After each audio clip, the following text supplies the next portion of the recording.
Hola, en este video quiero hablar acerca de la psicoterapia con personas que podrían ser clasificadas como con estructura borderline o tienen problemas estructurales.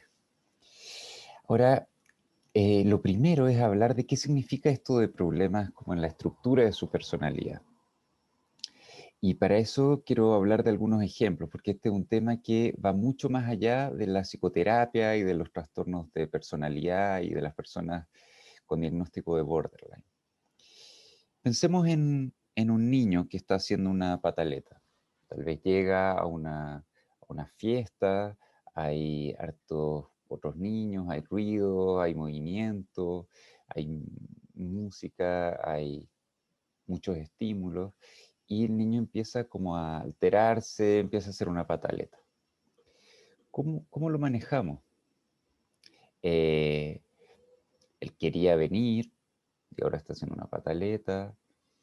eh, Pensamos que está manipulando tal vez, pensamos que está realmente alterado, tenemos que como recordarle que él quería venir, tenemos que eh, atenderlo, pero no le vamos a estar reforzando su pataleta, y si nos vamos para la casa, por ejemplo, no le estamos como reforzando que cuando hace una pataleta hacemos nosotros lo que él quiera, entonces es como una súper buena forma de salirse de cualquier situación. Bueno, nuestra respuesta va a depender absolutamente de si creemos que el niño es capaz de manejar esa situación o no. ¿Está queriendo conseguir algo con esa pataleta o es simplemente una expresión de una dificultad de procesar lo que está ocurriendo? Por ejemplo, con un niño que tiene algunas características dentro del trastorno de espectro autista o problema de integración sensorial, esa pataleta puede ser que le está costando procesar todos esos estímulos y claramente no un intento de manipulación o de llamar la atención. Pero en otro caso podría ser una forma de que todos se centren en él y tener como un propósito, entre comillas, esa pataleta. Y claro, si es que nosotros simplemente atendemos a la pataleta sin captar que tiene como un propósito, tal vez estemos reforzando, entre comillas, una conducta que no es la más saludable. Pensemos en otra situación totalmente distinta. No sé si conocen el concepto del liderazgo situacional. Este es un concepto dentro de la psicología organizacional que es bien interesante y que dice que el estilo del líder o jefe de un equipo debe ser distinto de acuerdo a cómo es su equipo. Esto suena como bien obvio, pero en este tipo de investigación se ha tratado de entender qué hace un buen líder. Y esta postura es que lo que hace un buen líder depende del equipo. Por ejemplo, una variable clave es: ¿el equipo está capacitado, tiene experiencia o es más bien novato? Si el equipo tiene experiencia, lo que tiene que hacer el líder es dejar un poco más de libertad, no meterse tanto. Si el equipo es más novato, no tiene mucha experiencia, está más inseguro, tiene que estar ahí más encima. Lo mismo pensando con nuestro estilo de crianza con un niño más pequeño o un niño más grande. Un niño más pequeño, eh, tal vez muy pequeño, nosotros le damos la comida. Si eso lo hacemos con un niño más grande, le estamos coartando su autonomía. En política también, incluso, sí, ya yéndonos por las ramas extraordinariamente, eh, podemos pensar en algo similar respecto del rol del Estado. La gente que tiene más recursos en términos de redes, recursos económicos, capital eh, social, etcétera, eh, plantea que el Estado debería ser más pequeño, más distante, dar más libertad. La gente que está en una posición más difícil, porque no ha heredado grandes bienes, porque viven en sectores más marginales, etcétera, quiere un Estado más presente, más grande, más protector. En todas estas distintas situaciones, el rol de la figura de autoridad, sea el jefe, sea el Estado, sean los padres o madres, va a depender de ciertas características de la otra persona que uno está tratando de ayudar. básicamente si puede solo o no. Si alguien está en una posición de poder solo, lo dejo con mayor autonomía. Le pido más. No me meto tanto, no lo apoyo tanto. Si alguien no puede, tengo que estar ahí más, apoyando más, más presente. En Gestalt hablamos que el crecimiento psicológico es el camino del apoyo ambiental al autoapoyo. Esto es lo mismo. El apoyo ambiental es cuando nosotros necesitamos del ambiente, de otras personas, de nuestra red de apoyo, nuestra familia, por ejemplo, etcétera, para atender a nuestras necesidades. Y el autoapoyo es cuando nosotros ya somos más capaces de atender a nuestras necesidades. Eso no significa autosuficiencia. Autoapoyo, por ejemplo, es yo pedir directamente lo que necesito, ¿ya? Pero es ese tránsito.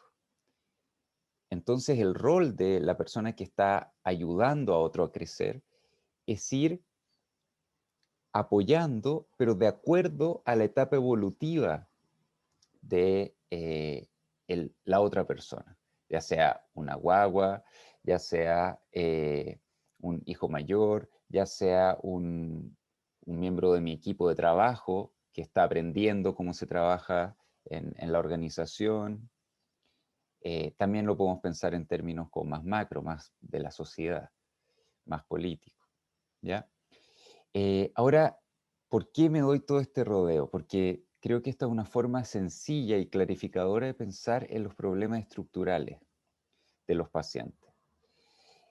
Los problemas estructurales básicamente significan que la persona, por distintas razones, algunas más biológicas, de temperamento, etcétera, pero principalmente por un apoyo ambiental inadecuado, por a veces situaciones de maltrato, negligencia, etcétera, no ha desarrollado los recursos psicológicos, las herramientas psicológicas para atender a sus propias necesidades, para regularse, etcétera.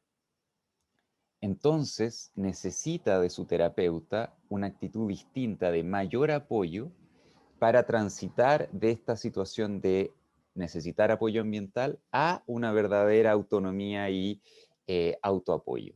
Entonces se podría decir que las personas que tienen más problemas estructurales, aunque se vean como adultos, adultas, aunque en ciertos ámbitos de su vida funcionen bien, en otros ámbitos más emocional, funcionan como niños pequeños. Y tenemos que pensarlo así, porque en términos de sus capacidades psicológicas, algunas de ellas, dependiendo de la gravedad de la patología, obviamente, están menos desarrolladas y están a un nivel como de un niño o una niña. Entonces necesita que nosotros nos adaptemos un poco y no lo tratemos como si fuera un adulto promedio, entre comillas. Esto es algo gradual, no es dicotómico. De repente mis capacidades en cierto ámbito también están más bajas, pero hay pacientes que en muchos ámbitos sus capacidades están más bajas o en ámbitos clave. Entonces, por ejemplo, ¿cómo llevamos esto a la terapia?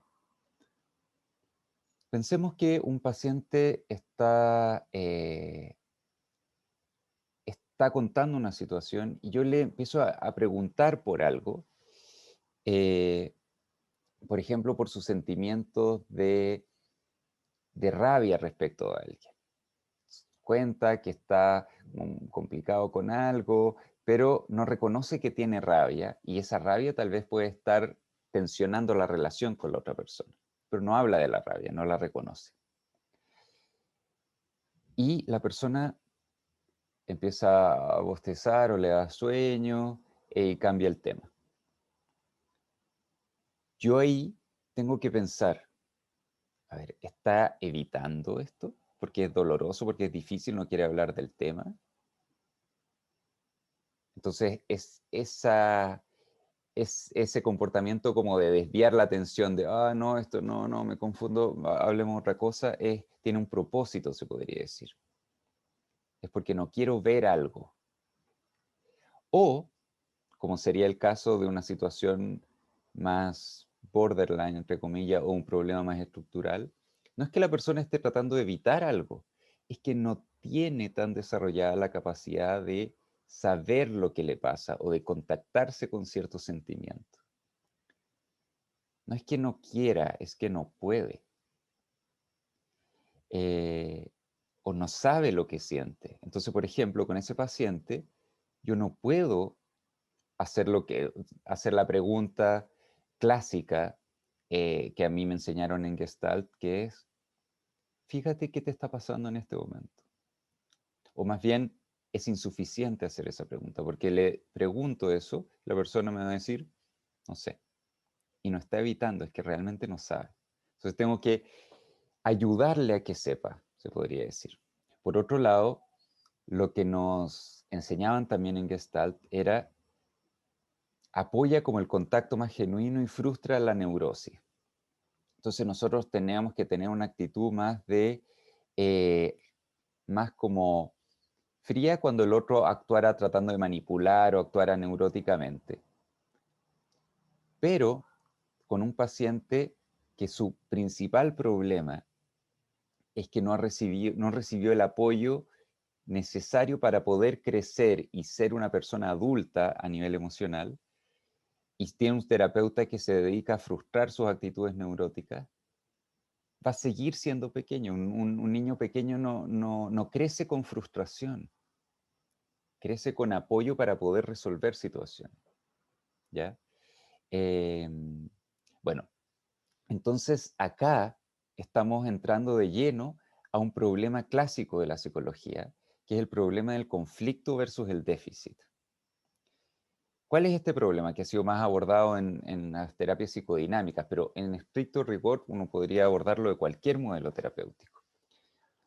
La idea del conflicto es que los síntomas tienen una función, como de evitar cierto contenido complicado, eh, tienen como una intención positiva, se podría decir, o son, claro, me, la, amo a esta persona, pero también la odio, estoy conflicto entre distintas partes de mí, etcétera.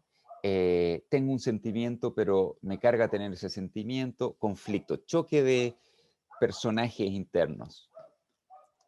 Pero gradualmente los terapeutas se empezaron a ver que con ciertos pacientes no estaba eso tan claro, o más bien había otra dimensión que era tal vez más relevante, y era el déficit de recursos o problemas de estructura. El déficit se refiere a que hay cosas que la persona no puede hacer, y o sea que tiene problemas en su estructura de personalidad. Eh, Nosotros desde nuestro modelo, desde el modelo que yo he presentado en otros videos también, vamos a pensar que hay dos ejes para pensar en una terapia más integrativa. Uno es el horizontal, que lo voy a mencionar muy brevemente, tiene que ver con mirar a la persona en su contexto relacional, de relación con terapeuta, relación con la familia, con los sistemas más amplios. Y también está el eje vertical. Todo esto es muy basado en el modelo integrativo de Wilber, por si acaso. Y el eje vertical apunta a este tema, conflicto versus déficit o estructura. El eje vertical significa que hay ciertos problemas que están más arriba, al medio o abajo. Al medio es lo más típico. Conflicto, integración de polaridades, integración de la sombra, aceptar ciertas emociones o aspectos de mí que rechazo, ir siendo una persona más completa, se podría decir, y no rechazar ciertos aspectos. A veces implica sanar ciertas experiencias traumáticas que me hacen rechazar ciertas experiencias, pero conflicto apunta básicamente a eso. Pero, ¿qué pasa más abajo? Más abajo, en el eje vertical, estamos hablando de déficit de estructura y ciertos problemas que no tienen tanto que ver con que no acepto esta parte mía, sino que no puedo hacer algo. No tengo la capacidad de saber lo que quiero. Entonces, por ejemplo, no persigo, no me meto a este diplomado, no porque me da miedo que eso enoje a mi mamá, que sería un tema de conflicto, y que mi mamá me rechace por hacerlo. porque voy a estar menos tiempo con ella. Es porque no sé lo que quiero, no estoy en contacto con mi interior como para distinguir si esto lo quiero o no. Entonces, ahí el tema de chuta, ¿qué estudio? No es un tema tanto de conflicto, sino que más de estructura. Nos movemos en el eje vertical. ¿Qué pasa más arriba en el eje vertical? Que hay otro tipo de problemas que tienen que ver con sentido de vida, espiritualidad, vacío existencial, donde no es tanto el conflicto, integrar aspectos míos, trabajo de polaridades, etcétera, sino que chuta, mi vida no está siendo tan plena, como qué es lo que quiero para mí, cómo desarrollo mis talentos, una cosa más como, a veces más tipo coaching, donde hay elementos, por ejemplo, de psicología positiva, obviamente de psicoterapia existenciales, la logoterapia fue la que planteó esto al principio, pero hablamos como de otras cosas, entonces no queremos reducir los problemas existenciales de sentido, de espiritualidad, a problemas neuróticos ni a problemas estructurales. Es útil diferenciarlo. Entonces, el tema de los borderline, de los problemas de estructura, tiene que ver con este eje vertical y estamos en ciertas dificultades con ciertos recursos y herramientas psicológicas. Ok, entonces,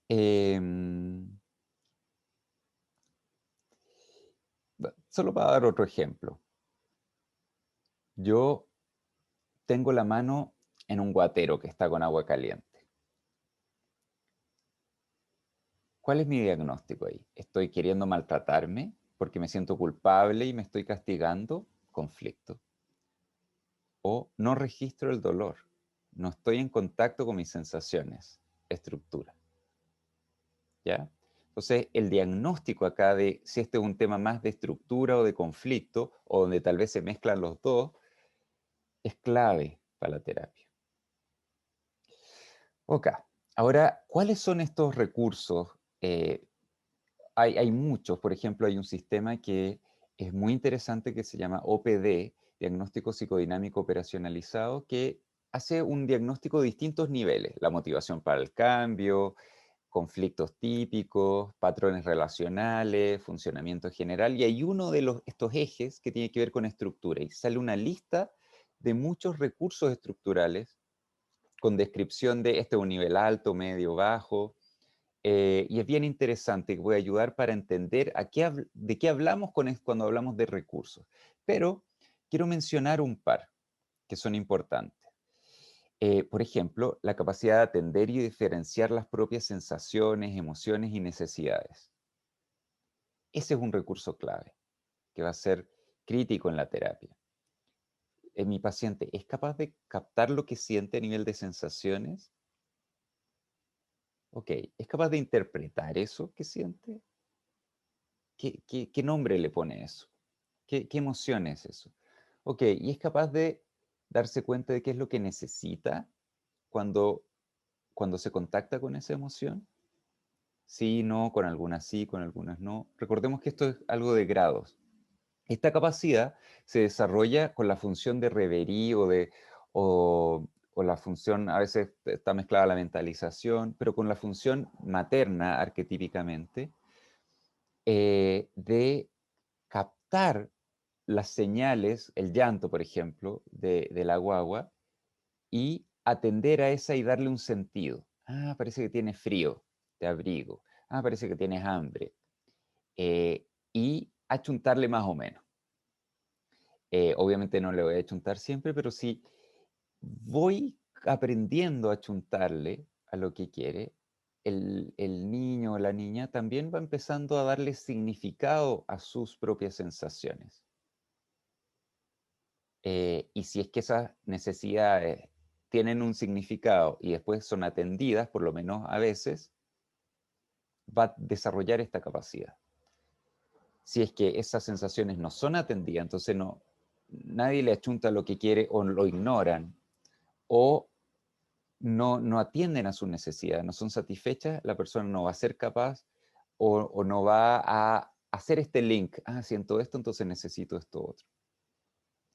Bueno, otra variable clave estructural, que es muy importante, es lo que se llama como las relaciones objetales, especialmente la tendencia a idealizar y devaluar, como si los objetos son objetos completos o parciales, se habla desde la teoría kleiniana.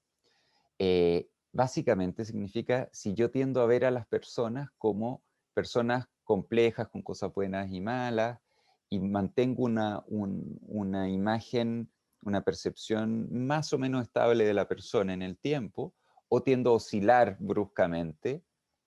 Alguien es fantástico, es la mejor persona que he visto en toda mi vida, este sí va a ser mi mejor amigo, y después lo voto y no, eres pésimo, eres horrible. Yo me acuerdo que esto me sonaba como súper teórico, como bien abstracto, pero una vez me pasó con una paciente, que era una paciente que tenía una hipocondría bien ruda, bien severa. Yo estaba en mi práctica, o sea, cero experiencia, y yo estaba idealizado al principio. Ella avanzó en la terapia, incluso me invitó, no sé, a algún evento en su familia, yo estaba complicado de ir, fui, era como el salvador. Y en una ella me pidió un certificado para su hijo para que no fuera educación física o algo así. Yo le dije que no, porque no había visto el hijo, no tenía las competencias, me pareció antiético hacerlo. Eh, y quiebre, soy el peor. Eh, Después, ya como que nos recuperamos un poco, su mamá, la mejor. Su mamá, no, su mamá es la mejor. Y en una sesión, no me acuerdo cómo, me contó de los maltratos graves que le hacía su mamá. Golpes, le había sacado sangre. Y yo quedé así, ¿cómo esta persona que la ha maltratado tanto, ella hace una semana decía que era la mejor, tenía súper buena relación? Quedé en shock. No, no era para mí compatible. Y bueno, después de ya esas dos situaciones, ella abandonó para siempre la terapia. Ahora, ¿cómo entender esto? Porque suena como tan abstracto, como ya idealizo y devalúo. Bueno, ya es como descriptivo, pero ¿por qué ocurre? ¿Ya? Una hipótesis de por qué ocurre, que es la que a mí más me hace sentido, es que si yo, como un niño, una guagua, que va desarrollando una estructura más borderline o problemas estructurales, sufrí mucho trauma, negligencia o abuso, maltrato, que es lo típico en estos casos, mi organismo va a responder al trauma de una cierta manera. Por ejemplo, o lo principal tal vez, es estando hiperalerta a señales de retraumatización. Si alguien parece que de nuevo me va a hacer esto, yo estoy hiperalerta. Es como si tengo una herida abierta, mi cuerpo va a estar ultra sensible a cualquier cosa que me toque ahí. Entonces, yo sufrí maltrato y veo a alguien que me mira feo. Mi organismo está hiperalerta, maltratador en potencia. Mi organismo no quiere sobrevivir, no quiere llevar una relación sana y compleja con cualquier persona, quiere sobrevivir. Entonces es mejor ser precavido, decir, no, este es claramente malo. Ok, ¿cuál es la segunda reacción? Rápidamente identifico los malos, porque tienen alguna pequeña señal de poder ser malos. Bueno, si está lleno de malos, necesito alguien que me salve, alguien que no sea malo. Hay una señal positiva y todavía no señales negativas. Este es un salvador. Estoy solo en el mundo, necesito a alguien de que agarrarme. De este me agarro, este sí, este es bueno, totalmente bueno. Porque si tiene algo malo, ojo, chuta, podría ser un maltratador, entonces no. Ok, me agarro de este que es mi salvador. Pero muestra algo. No me responde, no me atiende. Chuta, parece que era malo. Y necesito otro salvador. Entonces, ese probablemente es el mecanismo por el cual estas relaciones o los objetos internos, las personas del mundo de una paciente más borderline, oscilan tanto. Y su sensación de sí mismo muchas veces también, por la misma lógica. Yo he sido maltratado, entonces soy malo. Eh, si hago algo mal, soy malo de nuevo. ¿Viste? Tenían razón. Entonces tengo que ser extremadamente bueno, no puedo tener nada malo. Entonces tengo fantasías de grandeza. pero internamente me siento horrible. Y así oscila, como que no hay espacio para los matices, no hay espacio para, pucha, soy bueno, pero tampoco tanto. ¿Mm? Por el efecto del trauma. El trauma hace que esté muy hiperalerta, a ese tampoco tan bueno, no, es terrible, es peligroso.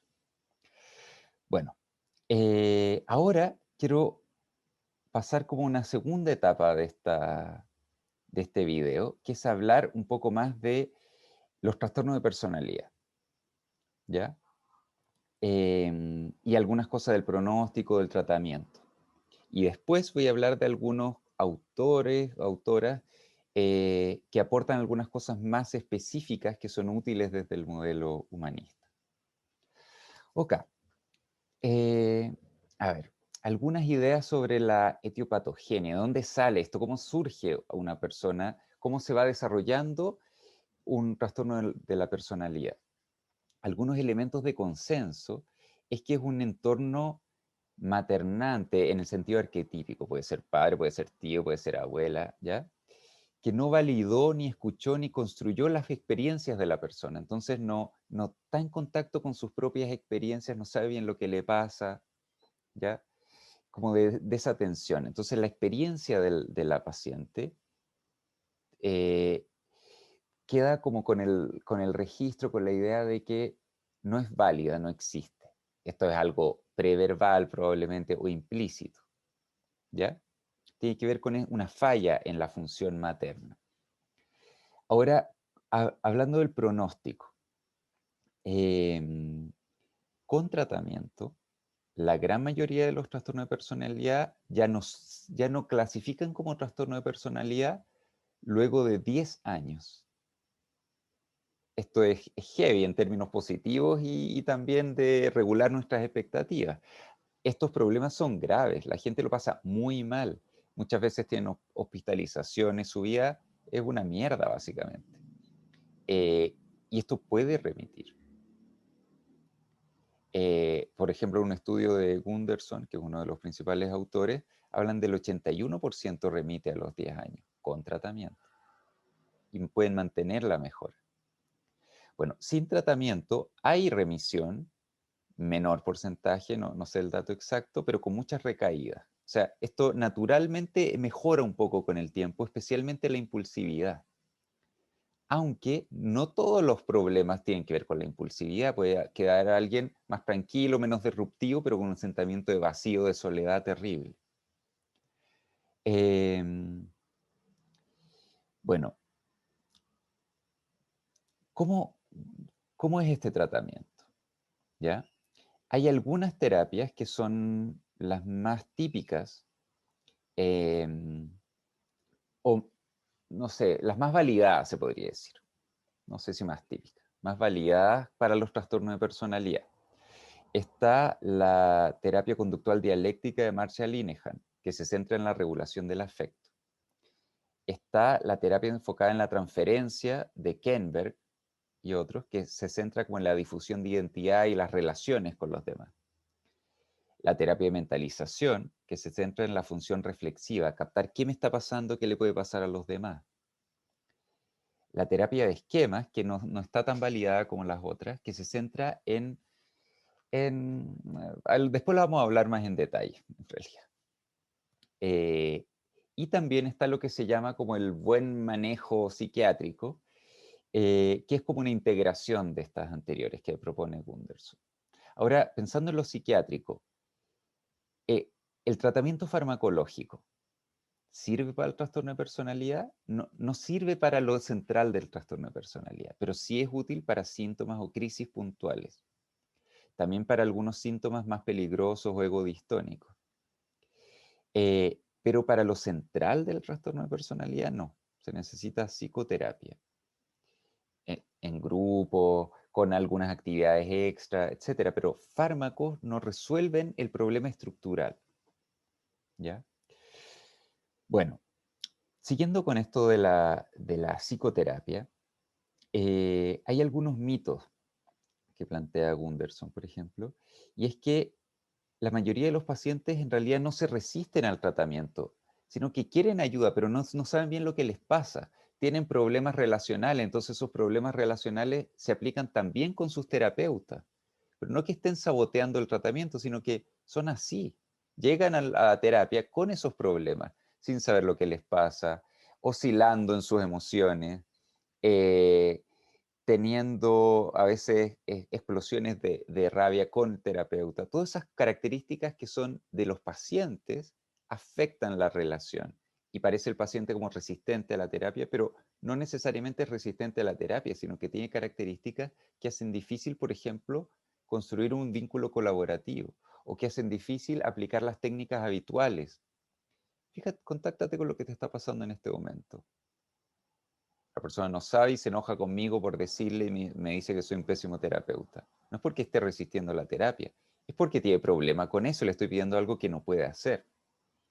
Bueno, pensando en, volviendo a esto del pronóstico, eh, el cambio estructural requiere en general al menos 2 años de tratamiento. Eso también para regular las expectativas. Y también a nivel sintomático, buena parte, más o menos la mitad, ya no tiene los síntomas claros a los 2 años. Ahora, ¿cuáles son algunos ejes centrales del tratamiento? Antes de ir a algunos conceptos más específicos que quiero desarrollar. ¿Ya? Bueno, lo básico, tiene que ver con la empatía, con el normalizar ciertas experiencias, con el transmitir curiosidad e interés, validar la experiencia, darle sentido a la experiencia, con ser como un padre o madre suficientemente bueno en el sentido de atender a lo que le está pasando a la otra persona. Eso es como el elemento básico, ¿ya? Eh, También algo que es importante es ir gradualmente más hacia la experiencia interna. También tener un foco principal en el aquí y ahora. Esto es importante, en el aquí y ahora y también en la relación terapéutica. ¿Por qué? Porque los problemas, la mayoría son relacionales de las pacientes borderline o afectan las relaciones. Y lo más directo es trabajar esos problemas relacionales conmigo, que soy el terapeuta, que soy otra persona que está en relación con mi paciente aquí y ahora.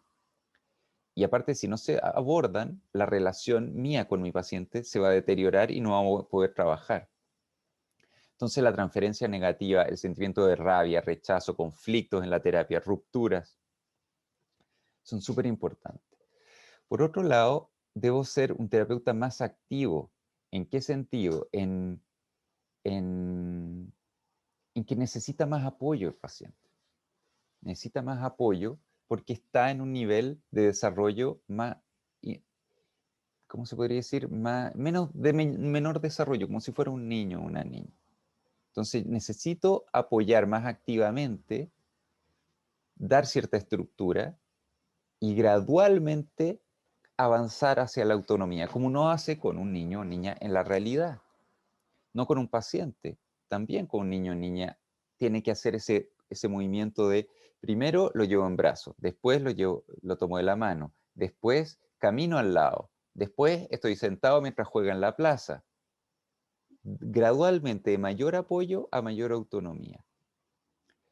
Eh, y también nuestro setting, nuestro contexto, tiene que dar cierta estructura y proteger al paciente y al terapeuta. Como decir, bueno, esto es, los niños y los pacientes con problemas más estructurales necesitan también algo como, ya, esto es, puedo descansar acá. No tengo que inventar yo todo. Hay algo que es estable. Pero también es para nosotros como terapeutas, para protegernos del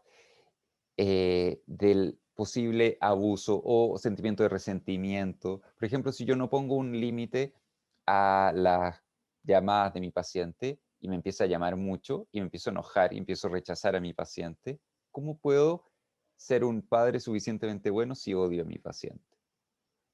No puedo, soy humano también. Yo también, como terapeuta, también en la función de padre, tengo ciertos límites que tengo que respetar.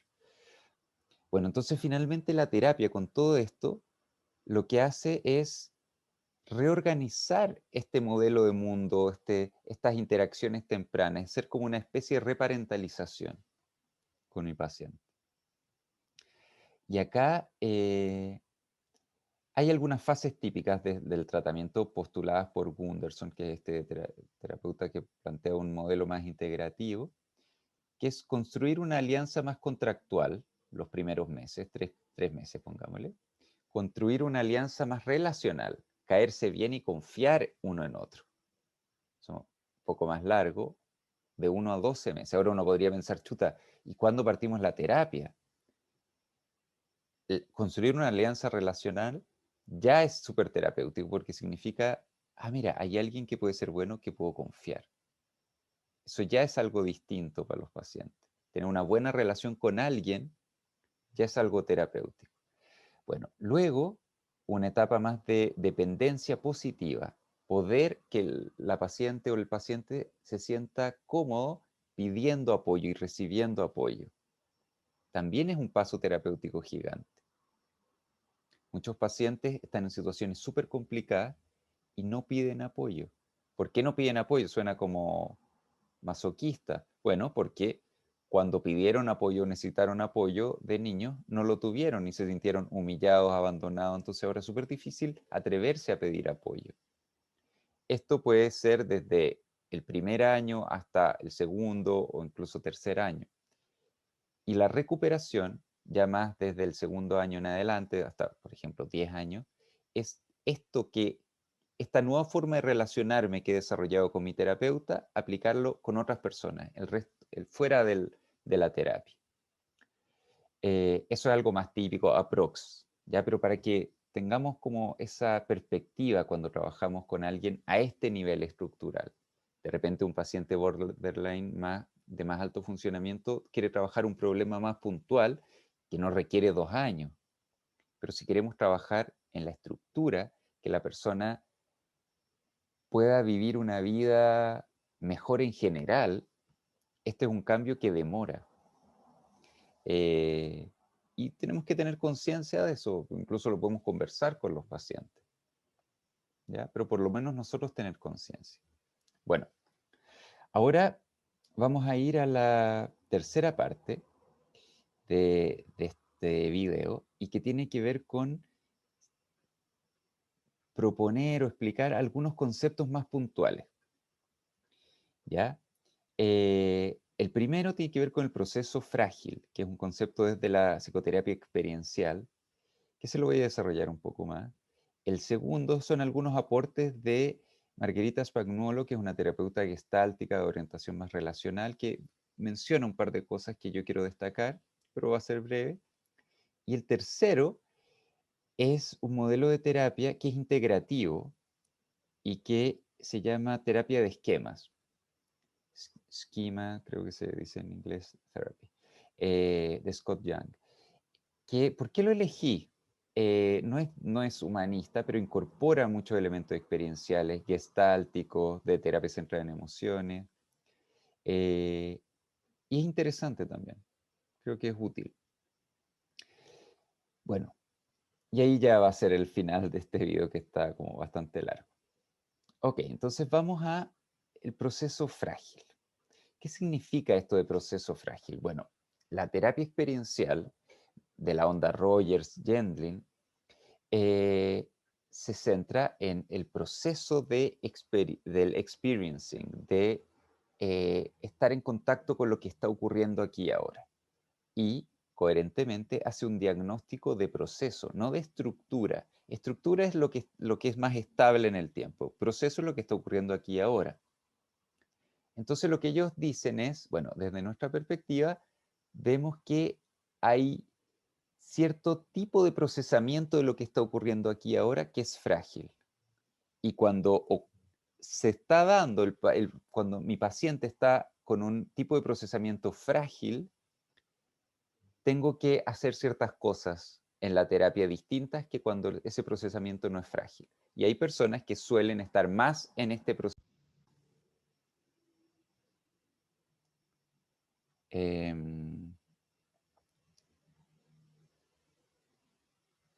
Ok. Hay personas que suelen estar más en un proceso frágil o en ciertas situaciones están en un proceso frágil y Y ahí uno podría decir desde otra mirada más estructural, bueno, si alguien siempre está con proceso frágil, uno podría decir que tiene una personalidad borderline, no tiene problemas estructurales. Pero ellos lo ven como algo más de diagnóstico de proceso, valga la redundancia. O sea, en este momento alguien está con proceso frágil, más que es borderline, ¿ya? Aunque es bastante compatible en realidad. Ok, entonces, ¿qué significa esto? El proceso frágil es cuando la persona está teniendo dificultades en focalizarse, atender a su propio experienciar y sostenerlo, sostener su atención en lo que le está pasando. Entonces, le cuesta seguir en contacto con lo que le está pasando. Entonces, sus emociones, sus sensaciones, se experimentan a nivel muy alto, no, estoy abrumado, o muy bajo, no siento nada. Entonces, no siento nada, se experimenta más como vacío, depresión, desvitalización. Y el siento demasiado como colapso, a veces puede llevar a conductas impulsivas, etcétera, para bajar la tensión. Entonces, claro, los pacientes con con un proceso frágil no les va tan bien en permanecer en contacto con su sensación, con sus sensaciones afectivas internas, lo suficiente como para entender lo que les pasa, para darle un significado a lo que les pasa, para verbalizarlo. Ya sea porque esas sensaciones son demasiado intensas, me abruman, no puedo pensar, o demasiado vagas, demasiado baja intensidad, entonces no cacho qué pasa. Otro punto relacionado es que cuando alguien está con un proceso frágil, me es muy difícil captar el punto de vista de otra persona y seguir en contacto con mi propia experiencia. Si atiendo a la experiencia del otro, desaparece mi propia experiencia, porque me cuesta atenderla. Entonces, me es difícil decir, mira, tú piensas esto, pero yo pienso esto otro. Si atiendo al otro, me niego a mí mismo. Si me atiendo a mí, niego al otro. ¿Ya? Otro punto que es importante acá es que, ya, si me cuesta mucho atender a mis propias necesidades, necesito a otra persona para que me regule y afirme y valide mi experiencia, para saber qué me pasa, quién soy. Entonces, esa otra persona que me ayuda con esto tan básico, es como si yo no pudiera comer, el que me da alimento es idealizado. Pero al mismo tiempo, tengo mucho miedo de volverme dependiente del otro porque lo necesito tanto. Entonces, es algo bien ambivalente. Necesito mucho a otro, pero precisamente porque lo necesito estoy muy a su merced. Entonces, eso de estoy a su merced y el otro podría estar ahí para mí o no, hace que lo idealice, lo odie rápidamente.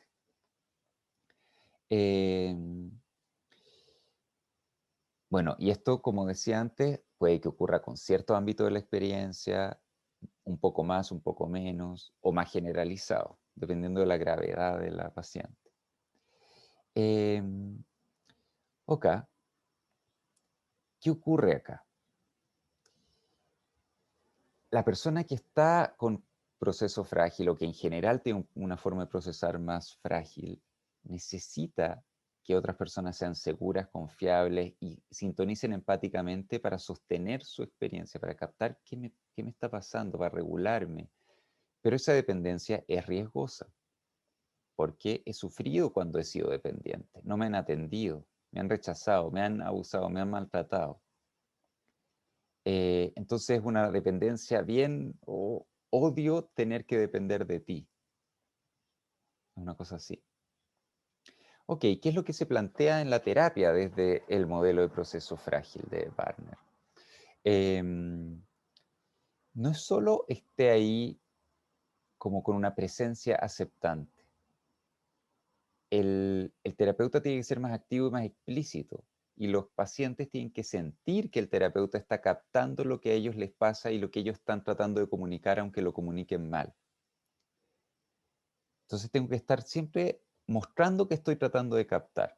Pero ojo, porque si malinterpreto, puede ser pa peor. Entonces, más que, a ti te está pasando esto, como, ¿es posible que te esté pasando esto? Como ir a tientas tratando de chequear, pero mostrando que estoy todo el rato tratando de captar lo que me intentan comunicar o lo que está viviendo la otra persona. No preguntar mucho y dejar que el otro me diga, que se autorregule solo, porque no puede. Obviamente que tal vez gradualmente sí pueda, pero es como lo que hablamos antes. Cuando alguien es más pequeñito, necesita más apoyo. Cuando va creciendo, necesita menos. Eh, Más que tanto aconsejar, transmitir que su experiencia es aceptable, tolerable y tiene derecho a existir. Validar la experiencia, darle sentido a la experiencia. Se podría decir desde la Gestalt, mucho apoyar la figura. Apoyar diciendo, está bien que sientas esto. Yo sentiría eso. Parece que sientes esto. Tal vez necesitas esto, etc. Eso implica estar bien atento al otro, especialmente a sus señales más indirectas, más sutiles, porque muchas veces no lo expresan directamente y claramente porque no pueden, es parte de su problema. ¿Mm? Otra cosa que también es importante es que nosotros nos vamos a convertir en su figura de apego principal o en una figura de apego muy importante para la paciente. Y muchas veces es necesario ayudar a que nuestra presencia se sostenga entre sesión a sesión. A veces se plantean más de una sesión a la semana, pero otras veces pueden ser otras cosas, como, eh, por ejemplo, darle un objeto a la paciente que le recuerde la terapia. Tener alguna llamada, algún mensaje. La autora habla de que el terapeuta es como una máscara de oxígeno al paciente que le cuesta respirar en la semana sin esa máscara de oxígeno. Ya, otro tema que es bastante común es que la situación terapéutica sea lo más predecible posible, que los límites se mantengan y que no haya tantos cambios, pensando en dar un contexto seguro, tranquilo, no caótico. Hay que considerar que va a haber dependencia. Y eso es algo sano, necesario, pero que no debe ser permanente para siempre. Una etapa, de nuevo, de transitar desde la dependencia. Si alguien está en un estado de guagua, necesita ser dependiente para luego ser independiente.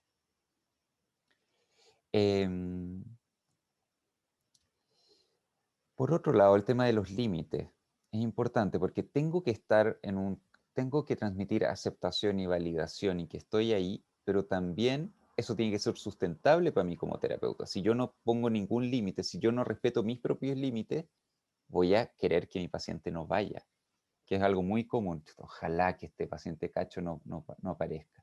Y con esa actitud no voy a transmitir lo que tengo que transmitir a mi paciente. Entonces tengo que respetar mis límites también. Tengo que mostrarlo, tengo que mostrarme también como una persona que tiene necesidades, más que como que lo hago por frustrar, porque no es eso, es por mí, porque yo también necesito descansar y me canso si es que estoy trabajando toda la semana. ¿Ya? Entonces eso, la humanidad del terapeuta también es importante que se ponga ahí.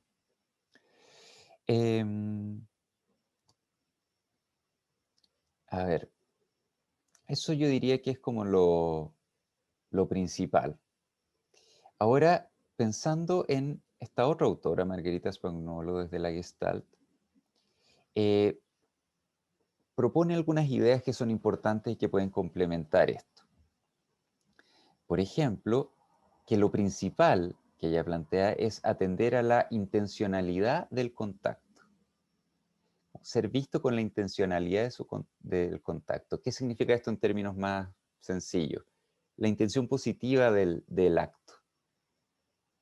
Como tratar de captar eso, de escuchar y acoger eso. Un acto puede ser bien disruptivo, puede ser agresivo, puede ser autoagresivo. Y tratar de todo el rato conectar con la intención positiva de eso. no empezar a cuestionar la racionalidad ni debatir, sino que atender a la intencionalidad. También, tal como todos los autores, transmitir seguridad y validar la dependencia. No solo apuntar a la independencia, a la autonomía. Cuando sea posible, gradualmente sí, pero en un primer momento, que puede ser largo, no. Proteger el self, porque es frágil, protegerlo de otras personas que pueden invadir. Por ejemplo, los padres que se pueden querer meter en la terapia, u otras personas que pueden atacar. Por otro lado, respecto de la catarsis, lo que plantea ella es que las emociones no se votan, no sirve el énfasis en la catarsis. Eso no es lo central. Y también, junto con otros terapeutas, plantea que el trabajo en el aquí y ahora de la relación conmigo es súper importante. Ya, y lo último que quiero destacar antes de terminar el video, que creo que está quedando bastante largo, es esto de la terapia de esquemas, que es un modelo más integrativo. Su base es de terapia cognitiva, pero incorpora varios elementos desde los psicodinámicos y elementos gestálticos, por eso me interesó.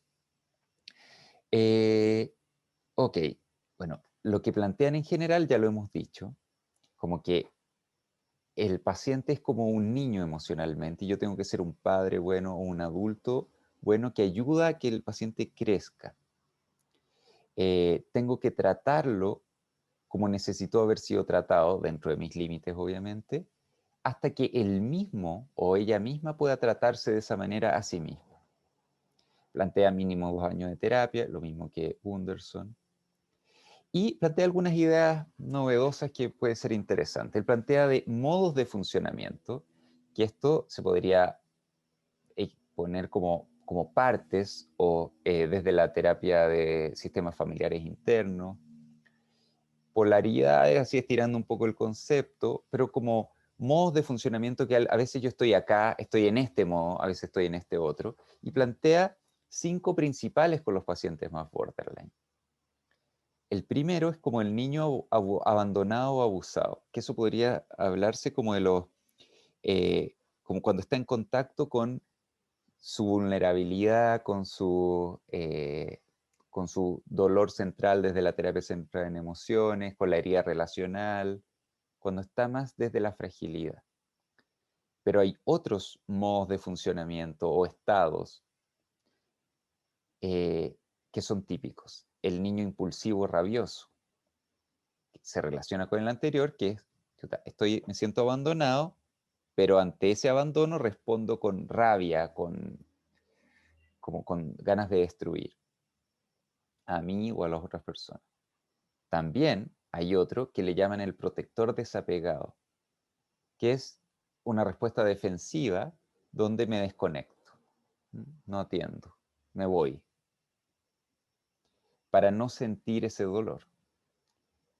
Otro, que es muy típico, es el padre castigador, es el autocrítico o el crítico interno, que es las críticas y el desprecio que se introyectan y ahora yo me digo lo que me dijeron a mí o me transmitieron. Y el último, que le llama adulto saludable, que lo podríamos llamar el self desde la terapia de sistemas familiares internos, el sabio interno, el yo autocompasivo desde los modelos más de la compasión, que la idea es ir desarrollando este personaje, se podría decir, en el paciente hasta que el paciente pueda estar muy en contacto con eso y desde ahí atender a su propia experiencia, ser como un buen padre de sí mismo. Bueno, habla de ciertos mecanismos de cambio que son interesantes porque acá habla también de ciertas técnicas y cómo algunas técnicas se pueden alterar un poco para que sean más útiles con estos pacientes. Bueno, lo primero es esta reparentalización limitada por el contexto de la terapia, que yo no soy un padre de verdad, aunque yo recuerdo un colega alemán que me habló de que él estuvo en un proyecto en que realmente eran los padres de los pacientes. Él tenía una casa donde él vivían los pacientes, que eran pacientes muy graves, y trataba de tener una relación de reparentalización real. Desde acá, y como y lo que se aplicará para casi todos nosotros, no es una reparentalización real, sino que limitada o en el contexto de terapia. Después hay ciertas técnicas experienciales. Por ejemplo, se ocupan las cartas a personas significativas, expresando las emociones, necesidades, etc. Se ocupa, ojo, revisitar situaciones de abuso y maltrato, de a poco, de acuerdo a lo que pueda tolerar la persona, pero se ocupan estas técnicas con estos pacientes. Lo que sí es importante que el terapeuta haga de yo protector. Voy a la situación de abuso o maltrato, pero conmigo activamente como un yo protector que puede intervenir en la escena para ayudar a mi paciente. Y luego se trata de que la paciente pueda ser su yo protector. La paciente en su versión adulto, por ejemplo, ayuda al niño interno. Entonces, revisito la escena, pero siempre con un yo protector, no solo con el yo vulnerable, con el yo abusado, sino que con alguien que lo va a proteger y primero puedo ser yo. Luego, silla vacía con figuras abusivas o silla vacía de diálogo de partes, en que se busca obviamente acoger, proteger al niño que fue maltratado y también luchar contra el maltratador o castigador. Ahí tal vez la diferencia es que tengo que, tengo que transmitir que va a haber protección. Si la persona no se puede proteger, yo la voy a proteger en ese diálogo, por ejemplo. Y con esa seguridad puedo ir, y puede ser bien terapéutico, revisitar estas situaciones o hacer sillas vacías, diálogo de parte, etc. Bueno, por otro lado, habla de ciertas técnicas cognitivas y conductuales, porque es una terapia más integrativa con esa raíz. Algunas cosas de psicoeducación y de entrenamiento de habilidades. Psicoeducar algo básico de que es válido tener necesidades emocionales, es válido tener rabia. Puede sonar súper simple, pero puede ser potente para los pacientes saberlo. Entrenamiento de asertividad, enseñar que si quieren mejorar algo es mejor que se refuercen a sí mismos en vez de que se castiguen. Enseñar que sus problemas son debido a ciertas situaciones difíciles que vivieron, más que a que están fallados, que son malos, que son tontos, etc. Por otro lado, después ir avanzando hacia aplicar esto en el mundo real, haciendo ensayos, por ejemplo, ¿cómo podrías responder ante esta situación? Etcétera. Y ahí, como para terminar, plantean estos autores que hay ciertas etapas típicas del tratamiento y que de nuevo vamos a ver que hay cosas que se parecen a otros autores. En que lo primero es el vínculo, como de aprender a relacionarme y regular ciertas emociones, la reparentalización, lograr de que, esto es importante, que el paciente lo más posible se mantenga en el modo de niño abandonado, abusado. ¿Por qué? Porque cuando está conectado con esa parte, puede recibir apoyo. Si está en el desapego, en la desconexión, está en la rabia, impulsividad, está en el crítico interno, no puede recibir ese apoyo. Necesita, su niño interno necesita lo que no tuvo. Tiene que estar en contacto con eso. Eso es súper importante porque puede ir, si nosotros queremos como que se sienta bien al tiro, no vamos a ayudarlo a crecer y a que se sienta bien de forma sustentable. ¿Ya? También en esta primera etapa se hace como un plan de acción para las conductas más de riesgo, por ejemplo. Bueno, la segunda gran etapa, que es la central, es el trabajo con los esquemas principales, con el modelo de mundo, con estos modos, ¿ya? Con estas partes. La reparentalización, la experiencia emocional correctiva del niño interno como abandonado, trabajar con estos personajes que tratan de defenderse del dolor, ya sea con impulsividad, ya sea desconectándose, ya sea castigándose, trabajar mucho con el autocastigo. Por ejemplo, lo que plantean es, en primera etapa, nombrarlo. Ah, apareció tu parte castigadora. como que haya una cierta separación. Ah, sí, como que lo pueda ver, eso ya me permite manejarlo un poquito. ¿Mm? Nombrarla, hablar acerca de ella, hablar acerca de los efectos de esa parte en su vida, diferenciarla del self. Luego, yo intervenir para defender a mi paciente. Luego que el paciente pueda defenderse desde su yo adulto, por ejemplo, etc. Acá también habla de un modelo de 4 etapas para trabajar con la rabia, cuando se expresa mucha rabia con el terapeuta o con alguna otra persona, una rabia como inmanejable. Plantea 4 etapas que son bien útiles, por eso las anoté. Primero, desahogarse y tratar de entender qué es lo que lo molesta. Luego, empatizar con la herida. Ya, luego de desahogarse, expresa, a ver, ¿qué te molestó? Empatizar con la herida, con el yo herido, abandonado, con la emoción primaria, dolorosa desde la terapia centrada en emociones. Luego, acá se nota el énfasis más cognitivo-conductual, como chequeo de realidad, como acoger el reclamo, por ejemplo, si tengo que pedir disculpas, pedirlas, validar su reclamo, obviamente, pero también mostrar que igual yo me preocupo. Si es que, por ejemplo, dice, ah, entonces tú nunca te has preocupado por mí, yo tengo que acoger eso, pero también mostrar que sí me he preocupado, que sí me intereso, como hacer algún chequeo de realidad. Y finalmente, luego de todo lo anterior, ensayar, ok, ¿cómo puedo en una próxima situación expresar esto de forma más asertiva? Bueno, y la etapa final, al igual que lo que plantea Gunderson, es desarrollar autonomía. Ok, ahora ¿cómo me manejo en el mundo? Tratar de ir a aplicar esto en el mundo. Y lo otro que es interesante es desarrollar un sentido coherente del self. Explorar el mundo y acompañar en esa exploración para ver qué me gusta, qué no me gusta, qué creo, qué no creo, qué quiero. Y empezar a tomar decisiones coherentes con mis valores, con mi identidad y mejores decisiones en la vida, como para poder desarrollar más autonomía, conocerme y saber qué es lo que quiero en mi proyecto vital. Bueno, eso es todo. Creo que el video salió bastante largo, pero traté de meter varias cosas y bueno, está con estas etapas, entonces de repente se puede ver por etapas. Espero que haya sido útil.